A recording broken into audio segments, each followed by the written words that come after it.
ಸರ್ವೋಚ್ಚ ನ್ಯಾಯಾಲಯದ ತೀರ್ಪಿನ ಅನ್ವಯ ಪರಿಶಿಷ್ಟ ಜಾತಿಗಳಲ್ಲಿ ಒಳ ಮೀಸಲಾತಿ ಜಾರಿಗೊಳಿಸಲು ಹಾಗೂ ಉದ್ಯೋಗ ನೇಮಕಾತಿಯಲ್ಲಿ ಒಳ ಮೀಸಲಾತಿ ಅಳವಡಿಸಲು ಆಗ್ರಹಿಸಿ ಕರ್ನಾಟಕ ದಲಿತ ಸಂಘರ್ಷ ಸಮಿತಿಯಿಂದ ಕಲಬುರಗಿ ನಗರದ ಜಿಲ್ಲಾಧಿಕಾರಿಗಳ ಕಚೇರಿ ಎದುರು ಪ್ರತಿಭಟನೆ ನಡೆಸಲಾಯಿತು. ಈ ಸಂದರ್ಭದಲ್ಲಿ ಜಿಲ್ಲಾಧ್ಯಕ್ಷರಾದ ನಾಗರಾಜ್ ಹೊಸಮನಿ ಅವರು ಜಿಲ್ಲಾಧಿಕಾರಿಗಳ ಮೂಲಕ ಮುಖ್ಯಮಂತ್ರಿ ಸಿದ್ದರಾಮಯ್ಯ ಅವರಿಗೆ ಮನವಿ ಪತ್ರ ಸಲ್ಲಿಸಿದರು.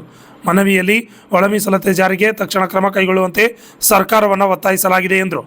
Bureau report RJ32 Kannada news, Kalaburagi.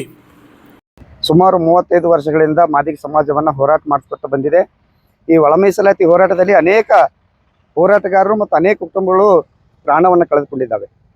ಈಗ ಸುಪ್ರೀಂ ಕೋರ್ಟ್ ಆದೇಶದಂತೆ ಸುಪ್ರೀಂ ಕೋರ್ಟ್ ಆದೇಶವನ್ನು ಒಳ ಮೀಸಲಾತಿ ಯಾವ ಸಮುದಾಯವನ್ನು ತುಳಿತಕ್ಕೆ ಒಳಗಾಗಿದೆ ಆ ಸಮುದಾಯಕ್ಕೆ ಸೌಲಭ್ಯ ವಂಚಿತಾಗಿ ಸಮುದಾಯಗಳಿಗೆ ಒಳ ಮೀಸಲಾತಿಯನ್ನು ಕೊಡಬೇಕಂತೇಳಿ ಸುಪ್ರೀಂ ಕೋರ್ಟ್ ಆರ್ಡರ್ ಆಗಿದೆ.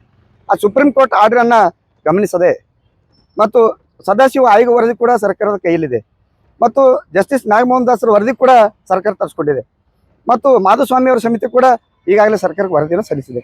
ಈ ವರದಿಗಳನ್ನು ಅನುಸರಿಸಿ ಸಂಪೂರ್ಣವಾಗಿ ಒಳ ಮೀಸಲಾತಿಯನ್ನು ಜಾರಿಯಾಗಬೇಕಾಗಿತ್ತು. ಆಲ್ರೆಡಿ ರಾಜ್ಯಪಾಲರ ಅಂಕಿತ ಕೂಡ ಆದ್ರೂ ಕೂಡ ಈಗಾಗಲೇ ನೋಟಿಫಿಕೇಶನ್ ಆಗಿರ್ತಕ್ಕಂಥ 56,432 ಹುದ್ದೆಗಳನ್ನು ಕರೆದಾರ. ಆ ಹುದ್ದೆಗಳನ್ನು ಒಳ ಮೀಸಲಾತಿಗೆ ಹೊದಿಸಿ ರೋಸ್ಟರ್ ಪದ್ಧತಿ ಪ್ರಕಾರ ನಾವು ನೇಮಕ ಮಾಡ್ಕೋಬೇಕಂತೇಳಿ ಸರ್ಕಾರಕ್ಕೆ ಒತ್ತಾಯಿಸಿ ಇವತ್ತು ಜಿಲ್ಲಾಧಿಕಾರಿಗಳ ಮುಖಾಂತರ ಮಾನ್ಯ ಮುಖ್ಯಮಂತ್ರಿಗಳಿಗೆ ಮತ್ತು ರಾಜ್ಯಪಾಲರಿಗೆ ಇವತ್ತೇನಪ್ಪ ಅಂದ್ರೆ ಮನವಿಯನ್ನು ಸಲ್ಲಿಸ್ತಾ ಇದ್ದೀವಿ. ನಾಗರಾಜ್ ಹೊಸಮನಿ ಅಂತೇಳಿ ಕರ್ನಾಟಕ ದಲಿತ ಸಂಘರ್ಷ ಸಮಿತಿಯ ಜಿಲ್ಲಾ ಅಧ್ಯಕ್ಷರು ಡಾಕ್ಟರ್ ಎನ್ ಮೂರ್ತಿ ಸಾಹೇಬ್ ಸ್ಥಾಪಿತ.